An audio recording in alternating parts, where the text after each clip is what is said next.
The sun was not soft that afternoon. It didn't shine, it pressed, like judgment, like memory, like the kind of silence that wraps around a boy's ribs and doesn't let go. Heat waves rose from the dry earth like ghosts, and the wind had forgotten how to move. On the edge of a forgotten frontier, nailed to a post not for punishment, but as display, a boy stood, arms raw, wrists swollen, skin blistered where rusted metal met flesh. His hair clung to his cheeks, his knees locked. His eyes, they didn't beg. They simply stayed open, dry, empty, not from strength but from running out of tears a long time ago. The dust had built a little altar at his feet, not for reverence, but for forgetting. No one passed by anymore, not with intention. He was not guarded, he was not watched, he was not fed, he was just left there. Chained not like a prisoner, but like a warning to others. This is what happens to those who belong to more than one world and are claimed by none. A crow landed on the fence, cocked its head and waited. The only witness, the only companion.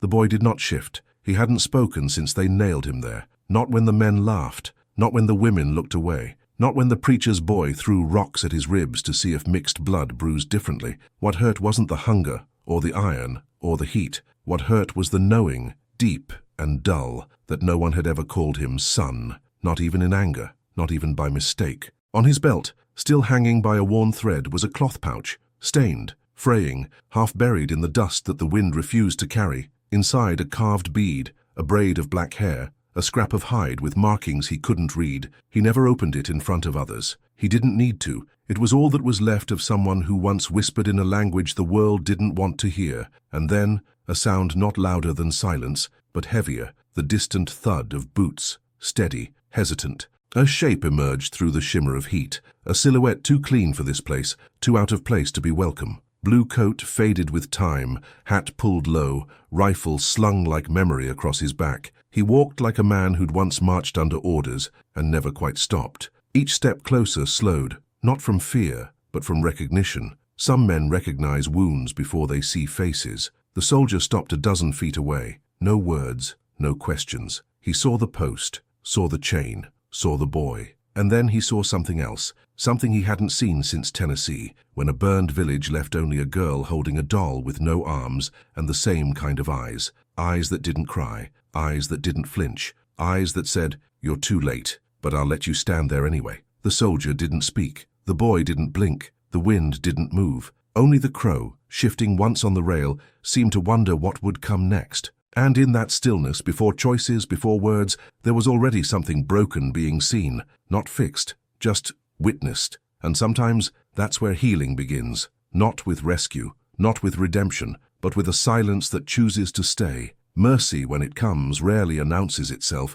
It doesn't charge in with banners or speeches. It arrives quietly, unsure of its welcome, like a soldier standing alone on scorched earth, staring at a boy who has learned not to flinch. The man in blue didn't move fast. He scanned the distance first, out toward the ridge, past the dying cottonwoods, back toward the town that had turned its back long before. No eyes watching, no voices warning, just the rasp of his breath and the slow grind of leather shifting against leather as he stepped forward once more. The chain was old, not meant for holding men, not even for livestock. It had been repurposed, like the cruelty that placed it there. He knelt, not quickly, not like a hero, but like someone trying to remember how to reach for something human without breaking it. His fingers touched the metal. The boy did not move. He only watched, not with trust, not with fear, just with that same tired knowing. Still, the soldier didn't lift his knife. Not yet. He looked up, not at the boy, but at the boy's silence. And in that silence he saw something he had seen before, a lifetime ago,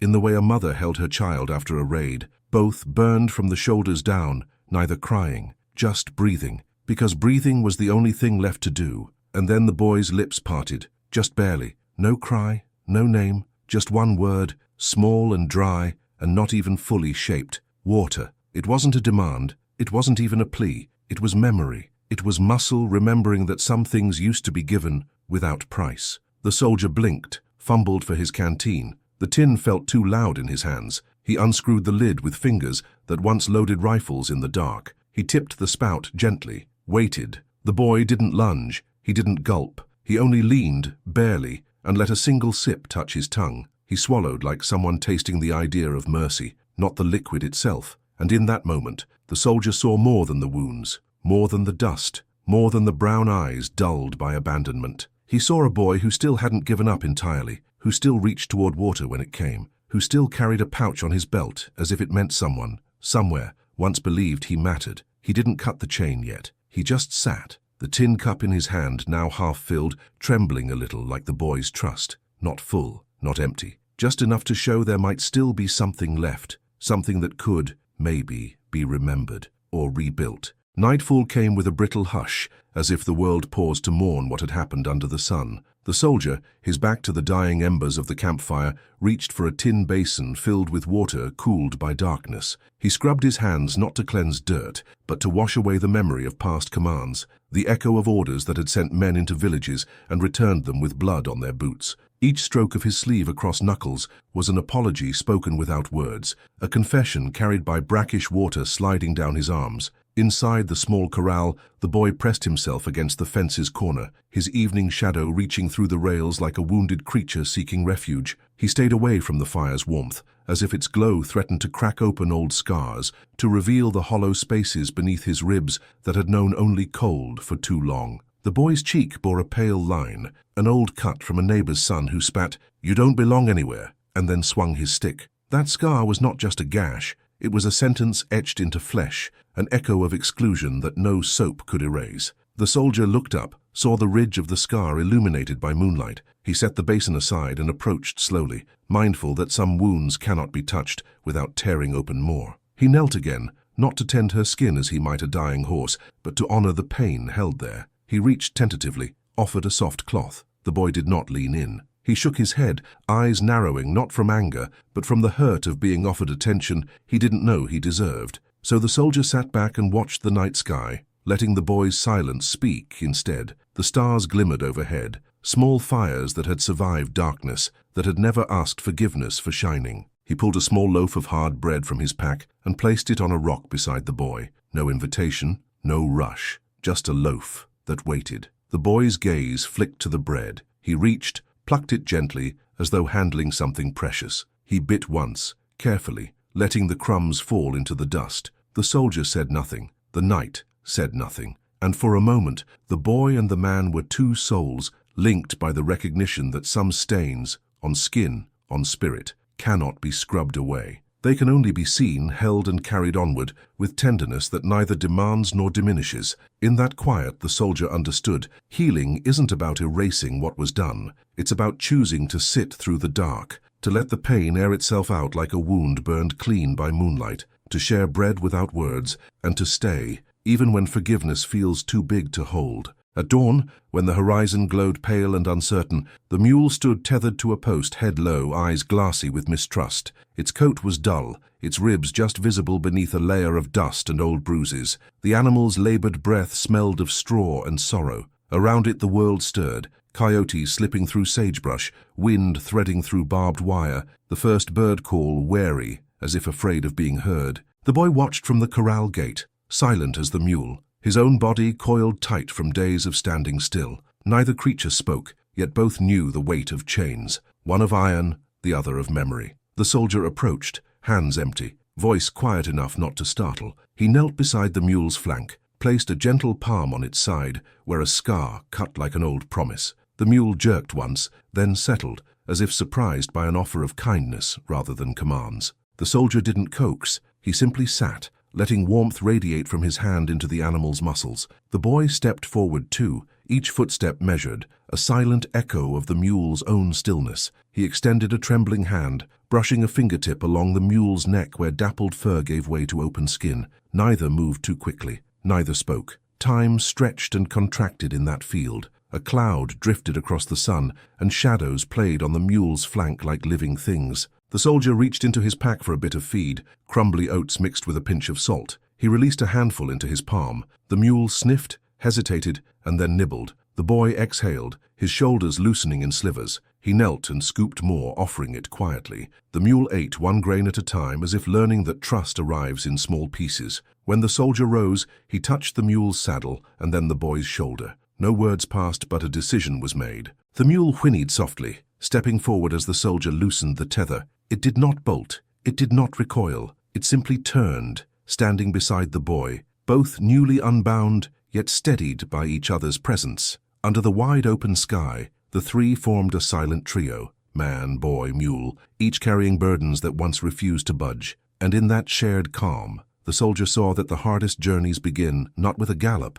but with the courage to stand still together. Late afternoon light filtered through cottonwood leaves, casting shifting patterns on the soldier's coat as he rummaged inside. He withdrew a small bundle of handwritten letters, their edges creased from hands that once held them close. Each page bore the neat looping script of a man who had loved and lost, words of promise never delivered, apologies never spoken, hopes folded into folds of paper and kept warm against a lonely chest. The boy watched from the fence, curiosity soft in his eyes like the first stirrings of trust. The soldier laid the letters on a flat rock, the breeze teasing their edges. He traced the lines of ink with a finger, as if reading not words, but memories etched into fibers of hope. The mule stood nearby, ears alert, as if listening too. The boy inched closer, drawn by the weight of unspoken stories. He asked, voice low and brittle, "What are those?" The soldier did not answer. He pressed his hand to his chest and felt the hollow where faith once lived. He picked up a match, struck it against his boot's rough leather, and touched flame to the corner of the top letter. The paper curled, blackened, and then burst into quiet flame. The boy's eyes widened at the flicker, at the choice to let something go. As each letter turned to ash, the wind caught the grey fragments and carried them north, spreading apologies into sky, scattering regrets among the treetops. The soldier watched the ashes drift beyond sight, beyond memory. He exhaled a breath that trembled with relief and surrender. The boy did not move. He simply saw. When the last ember died, the soldier stepped back and folded his coat over his pack. The mule shifted its weight as if sensing the shift in air. The boy walked forward, picked up a charred scrap of paper no larger than a fingernail, and let it slip between his fingers like a secret offering. Then he let it fall at the soldier's feet, a silent confirmation that some burdens must burn, so hearts can learn to carry something lighter. In the hush that followed, the boy and the soldier stood side by side, looking not at what remained, but at what had been released. And for the first time both felt the faint echo of possibility rising through the ashes. A dusty trading post stood at the crossroads of worn trails, its weathered planks humming with echoes of countless travelers. Inside, the air smelled of broken leather and sweet tobacco. The boy lingered by the doorway, the soldier's coat draped over his arm, watching as a silent woman wrapped in beadwork threads knelt beside a pot of herbs. Her hair was streaked with silver, her hands moved with patient certainty. She looked up and studied the boy's hands, the fine lines of his palms, the way his fingers curled when he held the coat. She reached into a pouch at her waist and withdrew a comb carved from buffalo horn. Without a word she said his name, Little Elk. The boy's heart paused, struck by the sound of a name he thought no one remembered. He drew in a shaky breath, recognizing not only sound, but belonging. The soldier stood outside, leaning against a crate of trade blankets. He watched the scene unfold without stepping forward. He did not need to intervene. The woman placed the comb gently into the boy's palms, an offering of recognition, not pity. The boy fingered the teeth of the comb,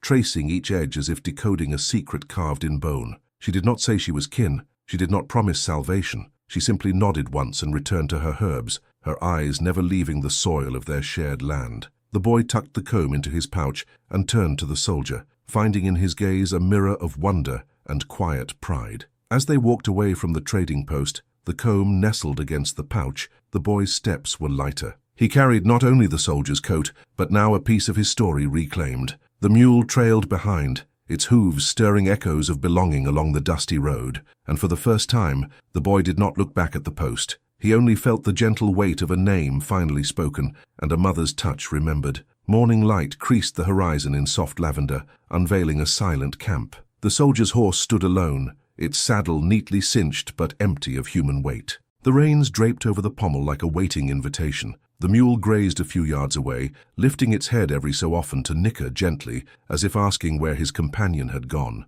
The boy approached first, boots stirring dew along the grass. He paused at the saddle horn, fingertips brushing the worn leather where the soldier once rested his hand. He felt the imprint of a man who had carried both rifle and regret, a man who had chosen to stand beside a boy when the world turned its back. The boy's chest tightened, not from sadness but from an emerging sense that absence could hold meaning too. Inside the saddle pocket lay a half-folded Union badge, its blue enamel chipped and dulled by travel. Next to it a small cloth star, hand-stitched in white thread against a field of night blue fabric. The boy lifted the badge, weighing its promise of duty once pledged. He turned it over and saw, scribbled in pencil on the leather backing, a single phrase, "Once more, for you." He slipped the badge into his pouch and lifted the cloth star, smoothing it against his heart. He draped the soldier's coat over the saddle, an unspoken cloak of protection, a gesture mirroring the man's silent gifts. The mule edged closer, pressing its shoulder against the boy's hip.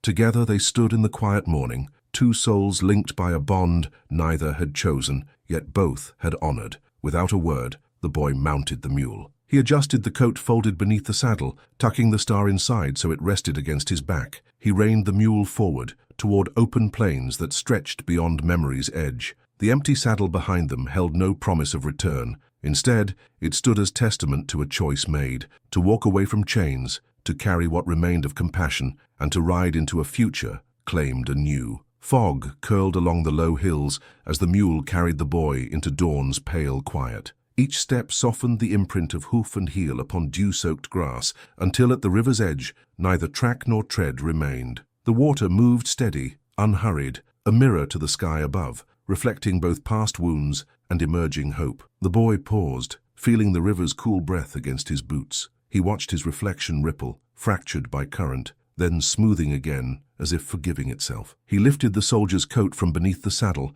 letting its weight drop softly against the mule's flank. He unpinned the cloth star and held it by its corner over the flowing water. The badge lay in his palm, cool as promise. He pressed the star against his heart, then released it. It fluttered once on the breeze before settling on the river's surface, drifting north where no eye could follow. The badge he tucked inside his belt, close to the place where his pouch held the comb and the bead. He ran a finger along the scar on his cheek, feeling the raised line like sacred text. He exhaled, letting the final shackle of rusted memory loosen in his chest. The post where he'd been chained stood far behind, half hidden by morning mist, an iron relic on empty ground, its chains silent anthem of a time no one spoke of anymore. The mule stepped into the shallows, water lapping at its ankles. The boy climbed down and followed, letting the current wash around his legs, pulling at sediment in the riverbed. He stood still, breathing in the cool air, letting the world clear itself. Then he climbed back onto the mule, settling into the saddle with the ease of one who finally belongs somewhere. As they rode away, fog parted like curtains drawn back, revealing plains that stretched unclaimed and open. No footprints trailed behind, no echoes whispered from the post, only the soft sound of mules' hooves and river's song, guiding boy and beast toward horizons unmarked, unbound, and entirely their own.